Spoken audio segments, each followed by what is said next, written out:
بسم اللہ الرحمن الرحیم۔ السلام علیکم محترم ناظرین، جیسا کہ آپ لوگ جانتے ہیں کہ ہر دور میں ہی ایسے ناپاک لوگ جنم لیتے رہے جن کا مقصد جھوٹی نبوت کا دعویٰ کر کے صرف اور صرف اسلام کو نقصان پہنچانا تھا۔ انہی میں سے ایک مسلمہ کذاب بھی تھا جس نے آپ صلی اللہ علیہ وآلہ وسلم کے عہد نبوی میں ہی اپنی جھوٹی نبوت کا اعلان کر دیا تھا، جبکہ اس کے کچھ ہی عرصے بعد ایک عورت نے بھی، جس کا نام سبا بنت حارث تھا، اس نے بھی نبوت کا اظہار کر دیا۔ دوستو، یہ وہ عورت تھی جس نے نہ صرف مدینہ میں حملہ کی کوشش کی بلکہ اس عورت نے اپنی ایک جنت اور حورے بنانے کا اعلان بھی کر رکھا تھا۔ لہٰذا آج کی ویڈیو میں ہم جانیں گے کہ ان دونوں جھوٹے نبیوں یعنی مسلمہ اور اس عورت کے درمیان شادی کیسے ہوئی اور پھر ان کا انجام کیسا تھا۔ دوستو، یہ عورت قبیلہ بنی تمیم سے تعلق رکھتی تھی جو انتہائی حسین و جمیل، فریب کار اور ہوشیار تھی، اور یہی وجہ تھی کہ زیادہ تر لوگ اس کے حسن کے دیوانے تھے۔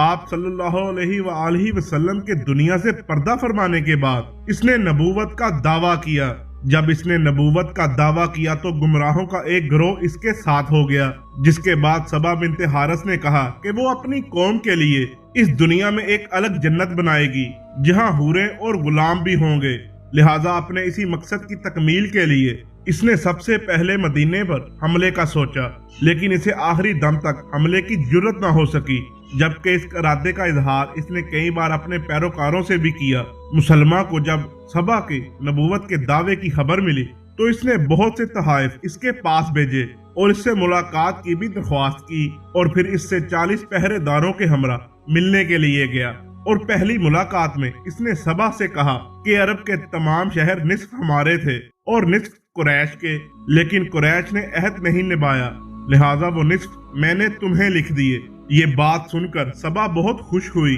اور مسلمہ کا شکریہ ادا کرنے لگی، جس کے بعد مسلمہ نے سبا کو اپنے ہاں آنے کی دعوت دی تو سبا نے خوشی کے ساتھ اس دعوت کو قبول کر لیا۔ دوستو، حقیقت میں ایک نبی کی نگاہ ہر نوع کی علائش اور دنیاوی حرص سے پاک ہوتی ہے، لیکن مسلمہ کیونکہ جھوٹا نبی تھا اس لیے سبا کے ساتھ اس سے پہلی ملاقات میں ہی اس کے حسن کا دیوانہ ہو گیا اور دوسری ملاقات کا بے قراری کے ساتھ انتظار کرنے لگا۔ اس نے پرفضا باغ میں نہایت خوبصورت اور شاندار سا خیمہ لگوایا اور قسم قسم کی خوشبوات سے اپنے لباس کو معطر کیا، اور ایسے ہی سبا بھی سج دج کر آئی۔ جبکہ اس کے آنے پر سبا کے سپاہیوں نے اسے سلامی دی اور اس کو خیمے تک پہنچایا، جہاں پر ایک جھوٹا نبی ایک جھوٹی نبیہ کے ساتھ ملاقات کے لیے انتظار کر رہا تھا۔ دونوں تنہائی میں ملاقات کرتے رہے اور کچھ دیر باہمی دلچسپی کے موضوعوں پر گفتگو ہوتی رہی، اور پھر ہر ایک نے اپنی اپنی وحی سنا کر ایک دوسرے کی نبوت کی تصدیق کی، اور پھر اسی خیمے میں گواہوں اور حق مہر کے بغیر نکاح کر لیا۔ 3 روز کے بعد سبا بنت حارث اس خیمے سے نکلی۔ اس کے حواریوں نے پوچھا کہ سبا، تم نے یہ کیا کیا؟ تم نے حق مہر کے بغیر ہی نکاح کر لیا۔ سبا نے کہا، ٹھہرو، میں ابھی اپنے حق مہر کا پتہ کر کے آتی ہوں۔ لہٰذا وہ مسلمہ کے پاس آئی اور اپنے حق مہر کا مطالبہ کرنے لگی۔ اس پر مسلمہ کا کہنا تھا کہ انہیں کہہ دو کہ مسلمہ نے سبا کے مہر میں تمہیں فجر اور عشاء کی 2 نمازیں معاف کر دی ہیں جن کو محمد صلی اللہ علیہ وسلم نے تم پر فرض کیا تھا۔ لیکن جب سبا نے اپنے حواریوں کو مسلمہ کذاب کے نبی پر حق ہونے اور نکاح کی خبر سنائی تو بڑے بڑے سردار اس سے ناراض ہو کر الگ ہونے لگے، اور دیکھتے ہی دیکھتے سبا بنت حارث اکیلی رہ گئی اور خاموشی سے اپنے ننھیال قبیلے چلی گئی اور وہاں اکیلی زندگی گزارنی شروع کر دی، اور وہاں توبہ کر کے دوبارہ مسلمان ہو گئی۔ لیکن دوسری طرف مسلمہ کذاب